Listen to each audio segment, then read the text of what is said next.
we all know that next week is the finale, but do you guys have any specific predictions or even favorites that you want to win? Ooh, it's a tough one.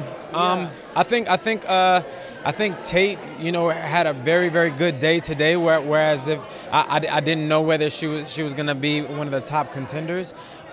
It really depends. It really depends on so many different variables. It's difficult for me to say anything, but all I will say is that a lot changed last week. So it's really, really tight. It's anybody's to win tonight. To both of you, what was your most favorite and most enjoyable part of being the judges of this season? I think I learned a great deal. And, we're talking about their growth. I think us as judges grew as well because, whatever we thought was going to happen on this series didn't happen. It became something entirely different. And we saw that the next generation of dancers are going to be absolutely fantastic and inspirational to the choreographers, as we've seen tonight. For sure. I definitely learned that the level of talent that these young kids have is far different than when I was a kid.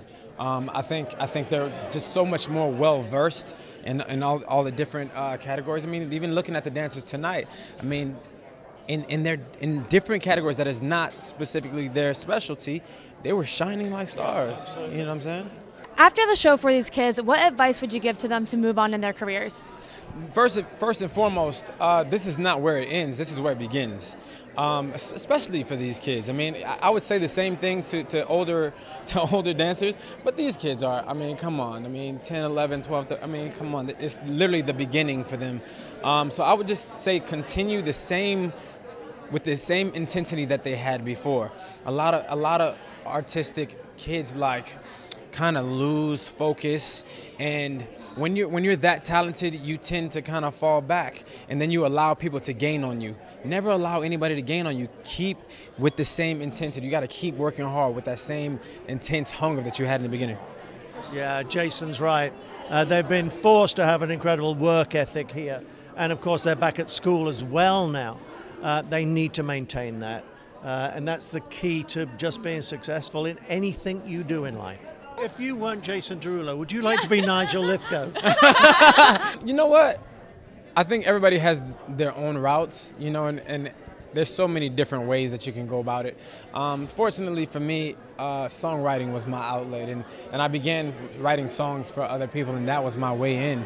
I don't think that it was necessarily the route that I thought would be what was going to get me in. But, just writing songs for people, I thought it was fun at the time.